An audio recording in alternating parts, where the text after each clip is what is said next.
yan, sino ang congressman at senador na nasa likod niyan. At yan yung pwedeng ibigay na impormasyon ni Sara Diskaya.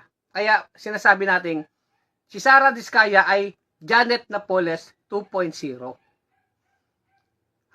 Pwede ba na si Sara Diskaya ay maging star witness? Hindi natin alam.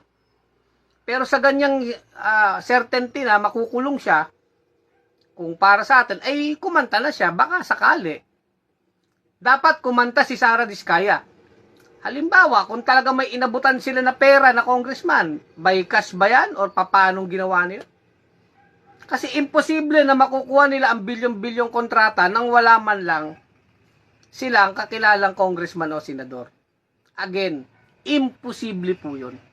Kaya ang dapat gawin ni Sara Diskaya ay kumanta. Kumanta. O, sabi ni